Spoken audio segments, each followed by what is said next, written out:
We're streaming already at 3:50. I don't. You can do what you want. Yeah, okay. I just want to get this done so that I can. So, and I've got to make sure I stop streaming at the end. Yep. There. Done. I will try and talk, but maybe Thursday it might just be easier if you click on it, and then Friday onwards we'll do side by side and blocks. Okay. Hello, Lisa. We're here. Hello.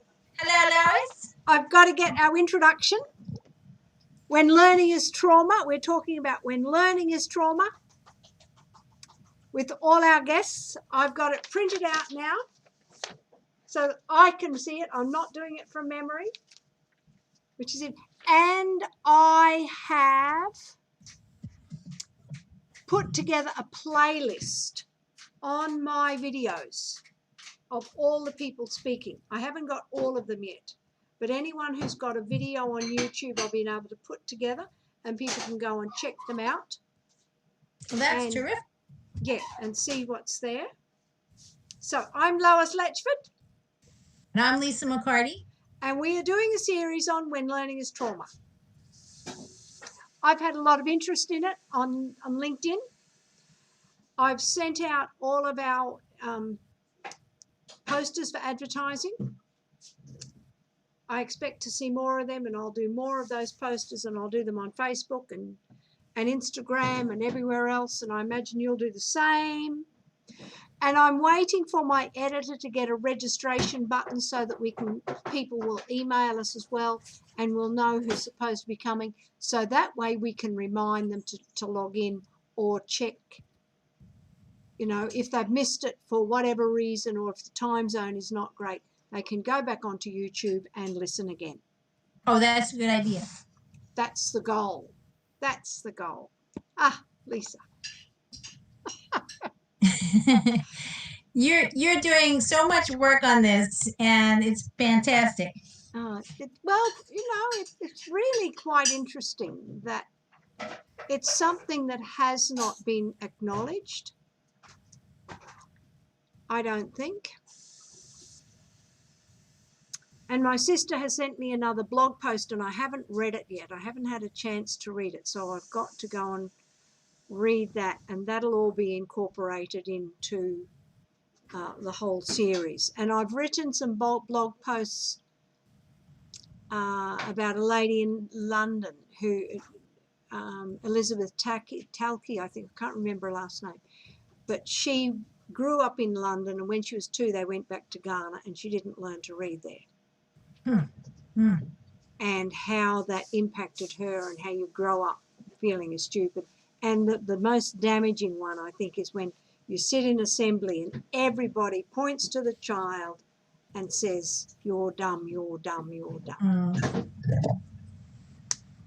Yeah, it's definitely, it's something that really is kind of missed, like you said, and I don't know in this day and age why that is. You know, we've known for 130 years what dyslexia was, for example, and the information still isn't where it needs to be.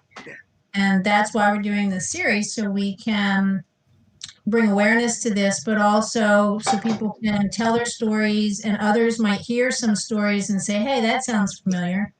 You know, I think that's important. That's exactly right. That's the goal, isn't it? So that they're not. So people are aware that when children don't learn to read, it's not just that they're not learning to read, but there are social and emotional implications in going on in their learning that is also being damaged. Yeah. And that's what my sister Lenore said. You know, she talked about making sure we give our feelings, you know, of what it's like to send our children to school.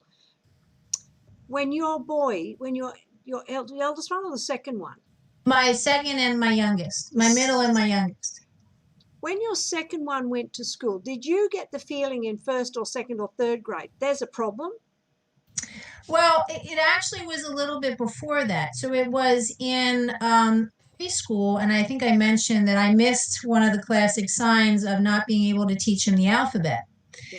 And I was the first one to label him as obstinate. Yeah. So I thought, because I didn't have trouble with this with my first son, Yeah. and my first son learned the alphabet and everything was fine. And I thought, what a wonderful teacher I am. I'm just terrific at this parenting thing. I should have more kids. Well, I should have more because I'm great at this, clearly. And then my second came along and I went, oh, wait a second. There's something wrong. And I couldn't teach him the alphabet. So I always assumed, because he did finally learn it, but I think I mentioned that the teacher that taught him the alphabet, she was a friend of mine at the time, and she was very dynamic, and I never thought to ask her, how did she teach it to him? And I can only imagine that it was real dynamic, multisensory, thing that she would have done with the kids. And so he learns it. Do you need me to stop? Isaac is listening in, and he's saying, you don't need to speak so loudly because there's an echo. Oh, okay. Today. So do I have to turn down anything? Or just talk lower? Just talk. That is a normal voice for her. That's a normal voice for Lisa. I'm an ER nurse. We're loud. We got a lot of people to yell at. All right, let me try to bring it down. So is this a little bit better? Yeah, is that better, Isaac?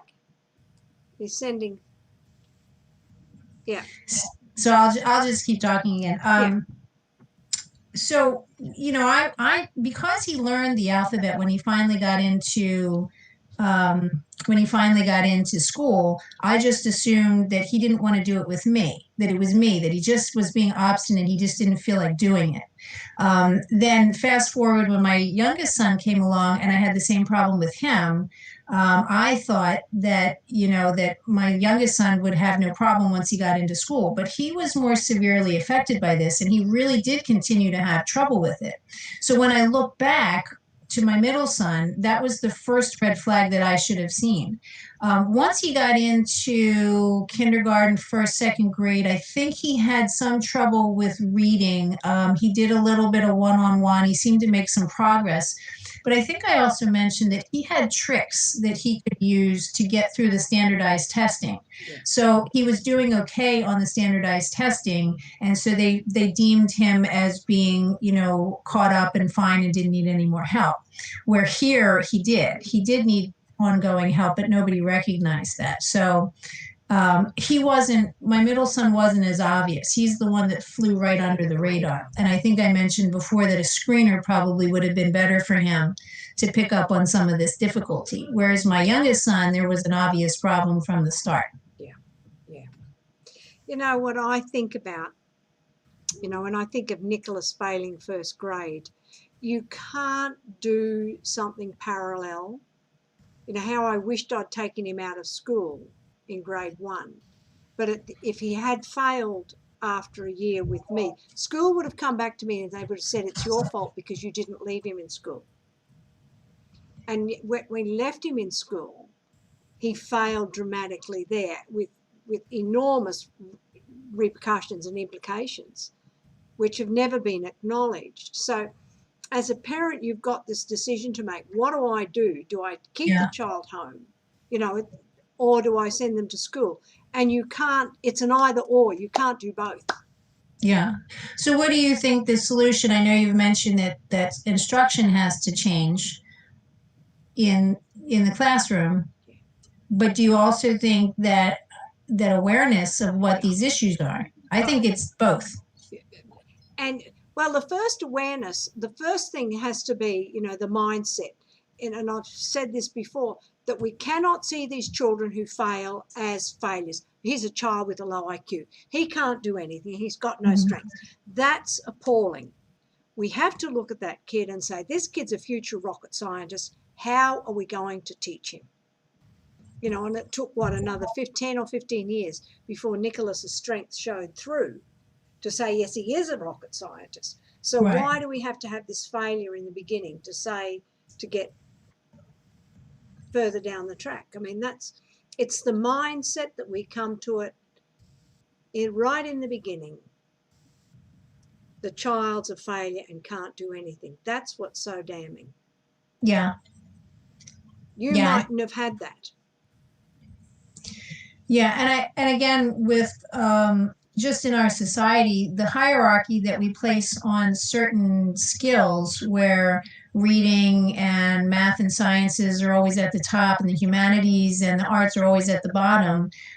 So, some of these people who are real creative, maybe they're not going to be an English professor, but they're stand out with art. And I don't think that we put the same importance on those skills in school. So unfortunately, some of these people have to essentially wait until they're out of school then to feel important.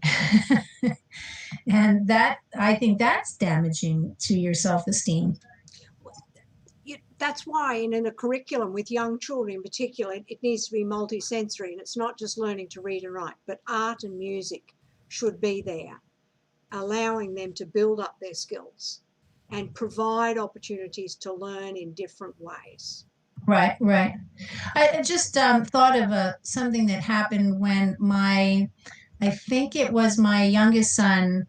I had gone into the school for a party of some sort, like a Christmas party or a holiday party. And so the teacher decided to play a game with the kids, but the game was who could come up with the math fact the fastest. And which, I mean, you want them to know their math facts, but I felt bad after the fact watching as one little kid kept coming up with this, with the answer, and the rest of them just sort of sitting there feeling so defeated during their party time. That was such a public demonstration of who can do this and who can't. So I know my son struggled with memorizing the multiplication table, still does. You give him a calculator, he can do the higher math concepts, but he struggled with the multiplication tables. But here he was, a little kid, and he was at his party, and he was never the one that was answering the question. And I thought about that later to think, well, a lot of these kids would be sitting there aware that they're not good at this. And I'm not trying to take thunder away from someone else, but I guess I'm trying to point out that it's such a public failure. So, well, Professor Joe Bowler from Stanford University points to the fact that, memorizing the tables is the least important thing in mathematics that we can do. And there are so many other ways, and she's really trying to change mathematics education. Yeah. But you mentioned something important, because you said the mindset has to be that these kids aren't stupid, that they don't have low IQs. But I think what happens if you're a kid that is having trouble memorizing the multiplication tables, you are right away labeled as dumb. I mean, I don't mean to say that the teachers say they're dumb, but they get put into a math class and the kids call it dummy math, because they're struggling with this narrow skill set. Because my son, and not all dyslexic learners are the same, as we know, but my son is better at the higher math concepts, but he does struggle. If you ask him what 7 times 8 is, he has no idea. But if you give him a calculator, he can punch that in the calculator and go along and do the rest of what you're asking him to do. But the teachers didn't quite understand that. They thought that because he didn't know his multiplication tables, he was stuck in this quote unquote dummy math. And that was assuming that he wasn't bright. And in fact, he did well on something in science. I think it was they were doing something with place value, and he could understand place value well. And the teacher was surprised, and she said, "I was surprised that he knew that." And I thought, well, that's a problem that you're surprised, because that means that you don't expect anything from him, and that's, I think, what you were speaking to. And it's the way we're teaching then, you've got to do these foundational things. We're not going to let you get past doing mathematics if you can't do the multiplication.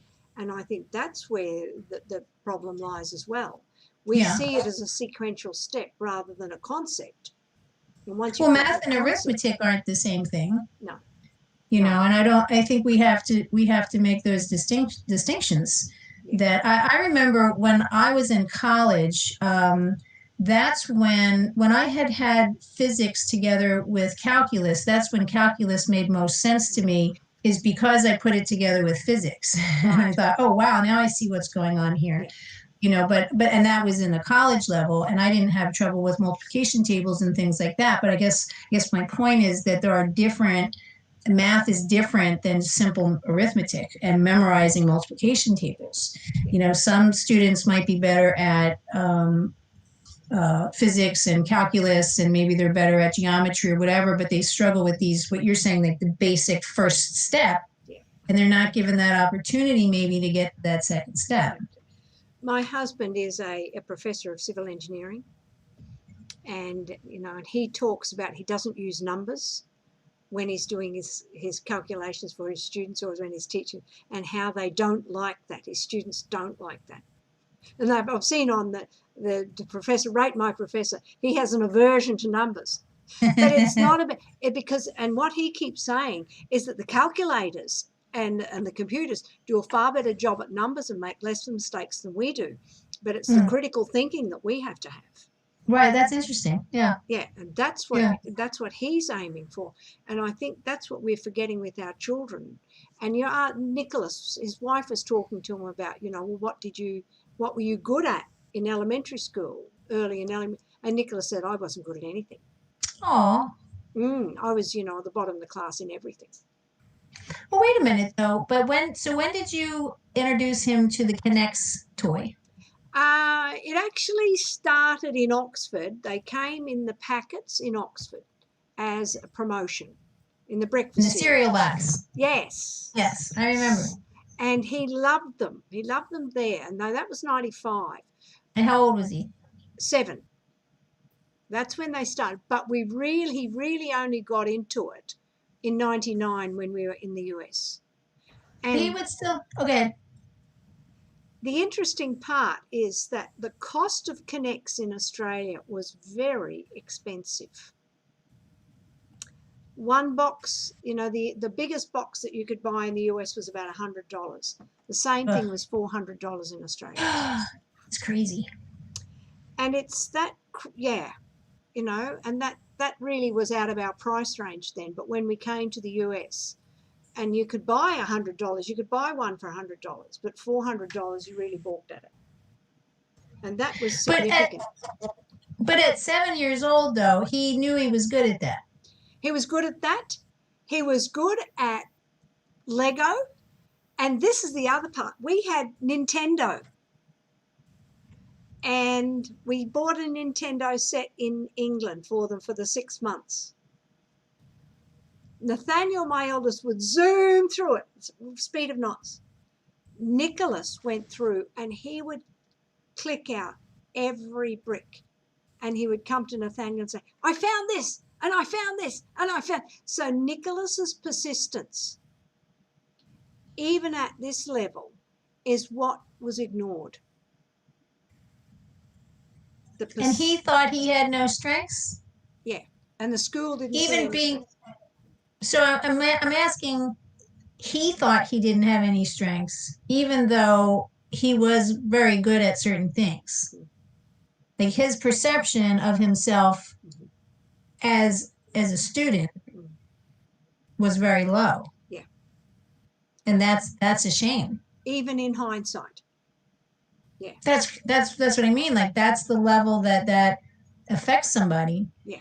And you talk about people in the workforce once they get out of school, if they get out of school, they still might have some issues in the workforce or in other areas, and it still affects people. Yeah. Well, that's what he said quite recently. I had no strengths. I never felt good at anything. Does he feel differently now?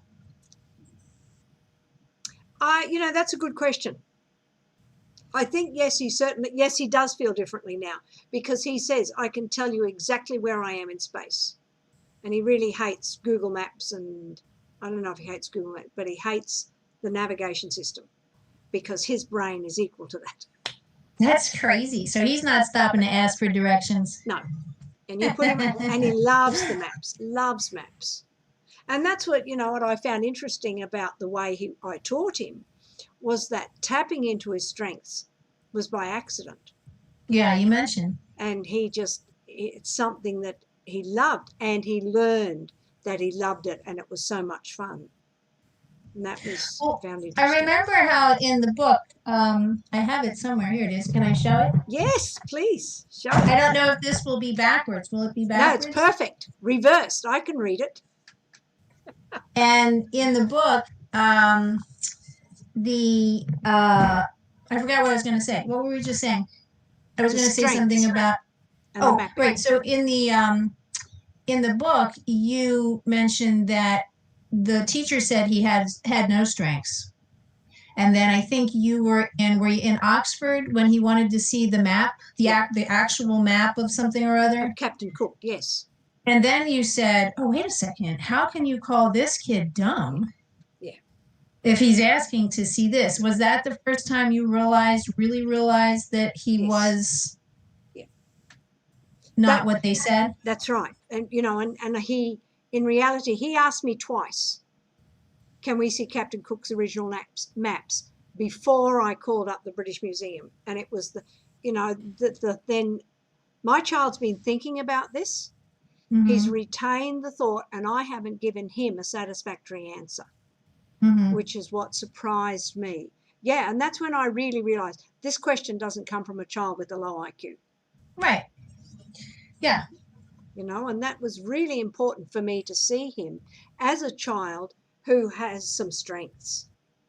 I'm not going to make any predictions about what's going to happen or whatever, but he's got some strengths. And that was, you know, when you then go back to Australia and the school diagnostician decides to call him the worst kid ever, I needed to have that background of seeing a child with strengths. This is what he can do. Yeah. Otherwise, her words she could have run over me. Right. But no way in the world after that experience are you going to put me down. So that's something important for parents to realize. Yeah. That, you know, when you have testing and you have certain test results and you know that your child has strengths in other areas, I think, again, parents are afraid to stand up to the teachers. We mentioned the other day, you know, you're going in for a meeting with the teachers and you feel like you're sitting in front of the firing line. Yeah. And you're trying to explain where they do excel. I had to do that with my son, who his special education teacher called him uncreative. He called my son uncreative. My son, who spends all of his day telling me what he's going to build. He's going to build this and that, and he's imagining all these great things in his next great project. And he's constantly coming up with these ideas for building all these things. And she called him uncreative. And I went, how do you call him uncreative? But he's not talking about building all these terrific things in school. He's paralyzed at his desk, feeling like he can't do, you know, what the rest of the class is doing, which isn't building stuff. I mean, this was the public school. Now he's in a private high school, and they're more creative. But that was really hard for me as a parent to go in and say, no, you have this wrong. You know, he has strengths over here. And we finally, we got him out of that atmosphere. But, you know, the kids that continue to be in the I don't mean to make public schools the enemy, but, you know, we're in this, everybody doing things the same type of a learning environment. It's hard. It's really hard for them. You know, when I think about Nicholas's learning, I want to make a point there. What the word you used then was paralyzed. Yeah, paralyzed. Paralyzed, frozen. The important part of Nicholas and that time that we had out together, he learned not only to love learning, but to make connections that otherwise wouldn't have been available. And one day I finished teaching him early, and it was very rare that I did that. I must have been tired. And he went and turned on the TV. And he turned on, and it was BBC History, children's program. And they started to show Bolton Abbey, which is a place in Yorkshire that we had visited within the last month or 2 months. And Nicholas became so excited. Mum! He's calling, Mum, you got to come. You got to come and see this. You got to come now. And all he could say was, we've been there, we've been there, we've been there, we've been there. Where is it, Nicholas? I don't know. Who are we with? I don't know, but we've been there. Yeah. And it was just, he was just so excited to connect that we had been there, and there it is again now. And then it showed the history of the place, which I Wow. hadn't appreciated. And that took us on another search and another journey and making more connections. And his love and excitement of learning is what struck me as so important.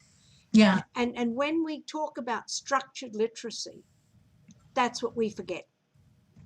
We forget we have to engage them and teach Yeah. them so many more things. You know what I did last night? I watched Steve Dykstra talking in Ohio about learning and trauma, and he told the story of the girl who had been raped, and that the problem, and then that's okay, that's happened, but what was more problematic was, I cannot read. Yeah, that's a powerful story. Yeah, I had seen that talk too. And I think that what struck me, in the beginning of that talk, he talked about reading research. And I think that's something that I really am quite passionate about, in all of it. And he said reading research is complicated. And I talked on one of my videos this week, for every academic paper that is published, there would be, at a guess, 1,000 hours of work into one academic paper that increases the knowledge about a millimeter, because it is conclusive for that group of students, because you're always looking for a trial and a control group in general. Getting a trial and a control group across all the ages, across a socioeconomic field, across a race, all of that. The groups are only small. Right. So they can only say this worked for this group of children under this set of circumstances compared to, and there's what your comparison is. So people, I think, get a little bit confused about how detailed the reading research has to be. And as a consumer of it, I know how much I have read to come up with my philosophy. Right. Well, doesn't he also talk about research in, like, the What Works Clearinghouse is what a lot of our school districts look to see what prepackaged program is going to work. And his point too was that really, really good research is, it's hard to do. You're not going to get a bunch of the same experiments to be able to make it into What Works Clearinghouse. And as you're saying, it's complicated. Can't hit absolutely everything. But I think that, the reading wars, I know a little bit about that, and the whole words literature and the structured literature. And I think that one of the arguments was, well, if you're teaching phonics, you're teaching all the rules, you're not going to be as engaged. You want to give them like really good material, and then that's how they'll learn to read. But it's not as simple as either of those things. Exactly. It's not as simple as either. And that was the problem with the program I was talking about the other day that I didn't name, but it was terribly boring. It wasn't engaging them at all. It also wasn't teaching them any phonics. It was doing none of those things. It was just cheap and easy for the school to say, here, kids, sit here and do this. And the teacher didn't have to be well versed in anything. And these kids were, it was funny because this group of kids they were faulted for screwing around. Well, what do you expect? Like, you got a whole classroom full of undiagnosed dyslexic learners, probably. That's A. And B, this is boring. You can't, what do you expect? And then, some of these kids look like, oh, they're not paying attention, or they're not good, their behavior problems. And it's just, there's so many pieces to this, and we've got to do better with all of it. You've got to keep them engaged. You've got to, and, especially those dyslexic learners, you're going to have to do some specific teaching. I think that's good for everyone, but especially that population, because they're the ones that just don't pick it up like your typical easy reader. But it's not even specific teaching. It's, have we taught it? Can they recall it tomorrow? Mm-hmm. And if they can't, why not? What else Yeah. is going on? And that's the part Right. that's missing. And Yeah, that's true. a long time ago, it was early 2000s, a guy called Professor Michael Presley wrote a book about reading instruction, reading that works. And he said teachers need to be more diagnostic. Mm-hmm. And he's right, because I think what we're doing with programs is putting them in front of children and expecting them, well, just learn it. Yeah. And if they don't, we're back to blaming the child. Right. One of my students in Lubbock, Or the parent. yeah. And the student in Lubbock was in a reading program that did long vowels first, which means there's no transference to any other early reading book, because most early reading books are short vowels, the CVC words. So you're going to long vowels, and we're living in Lubbock, Texas. It looks like a wooden table, plateau, right? And we're learning about the OA words. We're talking about goats, coats on goats, and we're talking about moats. Now, what's the problem? Why can't the child remember this? She may never have seen a goat in her life. She would never have seen a moat. And she wouldn't have put what a coat is when we got coats on goats. Well, that doesn't make any sense. No, it didn't make any sense. Didn't make any sense. Well, I noticed with my youngest son, and I mentioned he had the more obvious reading problem. And I remember when we finally realized that he was dyslexic, I asked him a few key questions. And I remember one thing that used to surprise me as he would be reading to me. He would have trouble with those super abstract words, those function words, too, and, the, was, saw, there, where, when, those kind of things. And then he would be able to read a word like mountain. Yeah. And I remember being so thrown by this because one night we were reading together and I was reading ahead just to see what was coming. And I saw the word mountain. I thought, well, he's not going to know the word mountain because he can't always read the word was correctly. And he just said mountain like it was nobody's business. But here his mind had assigned the word mountain to something else. He was better visually. And so then I had to try to think of ways that I could have him remember these abstract words, but it's difficult. And some of these programs, although I think they're helpful, they don't address that. And Yes. I don't speak bad about any program, but Yes. I think there's good parts of a lot of these, but that Yes. wasn't helping with that piece of it. What I would like to see is teachers have a greater understanding of every single word that they are teaching, Mm-hmm. and particularly the sight words, because the exercise I get teachers to do in professional development is ask them to take those first 100 sight words and sort them into pronouns, words with multiple meanings, prepositions, nouns, verbs, and all of those sorts of things.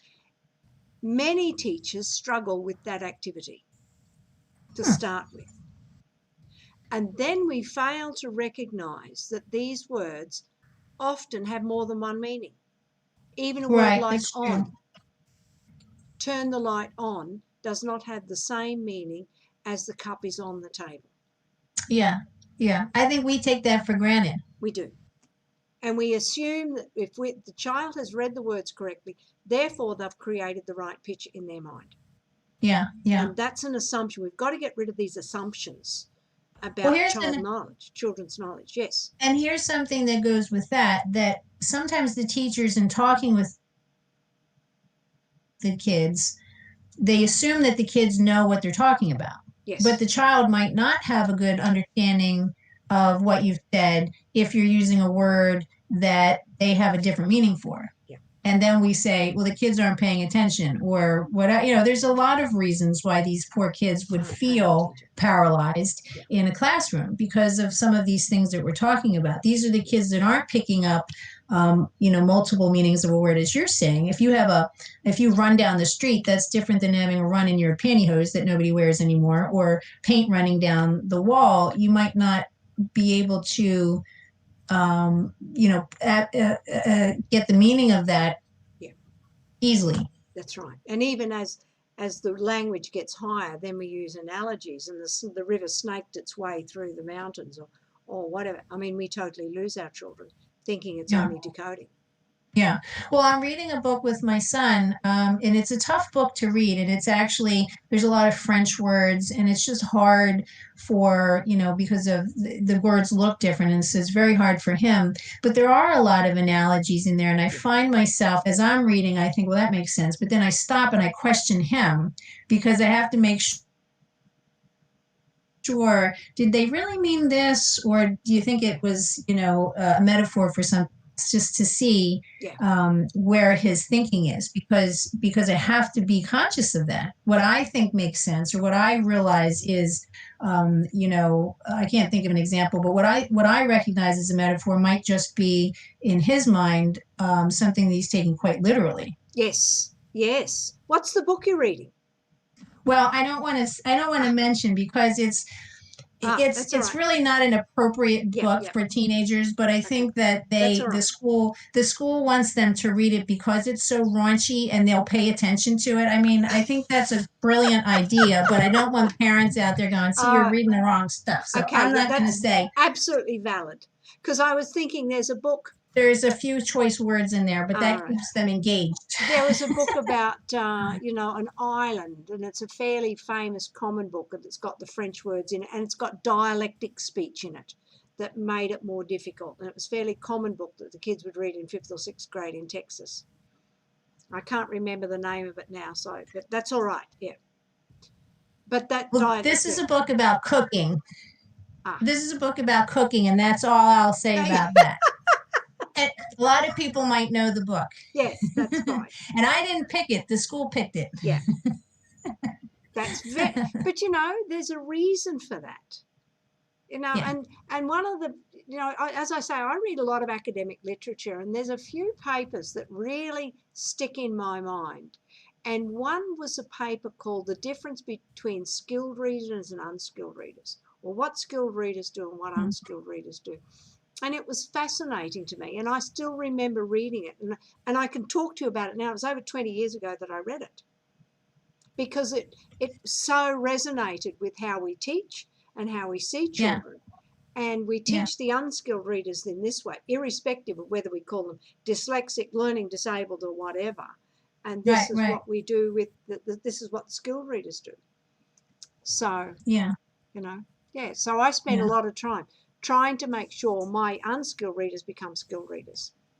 And then again, the point of this whole series that's up and coming with Dr. Stephen Dykstra first is that, if you're an unskilled reader or you're having trouble in the classroom, how do you save your self-esteem? How do you get through that experience and feel like you've got something to offer this world? Because everybody does. Yeah. And that's a good question for him. Good question. What recommendations do you have besides saying, yes, we have to teach them to read effectively? One of the things I'm working with a student now is to get him, if he doesn't understand a question, even to say to me, this is what I heard you say. Mm-hmm. Is that what you meant? Mm-hmm. So you're giving them the power. No, something, my speech wasn't clear, so you've missed the word end and you heard N. And you're right, there's no N in that word. So the word was end, and I have to then speak more clearly to help you, particularly when it's on via the internet. But that requires a lot of trust on the student's part. And also, I would assume you're talking that you're working one-on-one. Yes. Now, what's the kid going to do who's sitting in the class with 25 other students? And they won't say that. They're not gonna raise their hand. There's no way. No. But even on the one-on-one situation, to get the confidence up to say that is huge. Mm-hmm. And then, a lot of the Yeah. And then it might not transfer to the classroom instantly, and particularly with young children, it won't. But as they get older, they've got to build the confidence in that one-to-one situation to think and to start to verbalize, what do I understand? What don't I understand? What, I've heard this. What have I missed something? Yeah, but you need that student needs to trust you. And a Oh, lot of these huge. kids don't. I think I Yes. mentioned the other day that my son in the private school now, he still has some mistrust issues, some trust issues, and I remember his teacher saying something. We were standing in the hallway and the teacher was saying something to him. And I kind of had the feeling that my son didn't quite understand what he was saying. And after the teacher walked away, I asked my son and he says, I had no idea what he meant. And I said, well, you're the one, you're in a safe place now. Here's where you get your own advocacy skills to say, I don't understand that. Can you explain that? But he was terrified. And again, Yes. paralyzed. Yes. He wasn't going to trust this adult had his best interest, because it's been a nightmare for him For so coming long. through that other system, that other schooling system. And again, you've said, he's paralyzed, and that shuts down everything. Mm-hmm. Shuts down everything. Like my sister said, the brain cannot function when it's Right. paralyzed, let alone think. Yeah. But even if we as parents can encourage our children to say these words and verbalize at home what you are hearing, as opposed and again, even at home, it takes time, it takes effort to do that, and we can't be in a rush, which is another problem. Yeah, who's not in a rush? Yeah. So we're all in a rush. That's right. Yeah, so it's multifaceted issue. Yeah. I feel like my video has stopped a few times, and Yes. I'm wondering if we have that echo going. It has stopped a few times. I will ask Isaac about it because I think he's listening next door to us. He's been very good. And we've got to get our intro down right and our conclusion. And then I've got to remember to stop streaming. Because my elder son was texting me, Mum. You kept going? Yeah, well, the stop streaming is not a button on here. It's a button somewhere else. Well, we don't do too bad for winging it every day. That's what we're doing right now. We're just chatting. Practicing. But we'll have this better together when our guests are here. Well, I think Colleen's coming tomorrow. Colleen Tralongo is coming tomorrow to talk to us. And on Friday, Raja Mahaba is talking on Friday, just to get an idea and to practice and chat to us and tell us what she's on about. And okay, that sounds good. Yeah, and give us a bit of her background. Yeah. And I think that's all helpful for us, and then we can come up with some questions. And yeah. Sounds good. Sounds good. So what will our ending be, Lisa? Thank you for listening.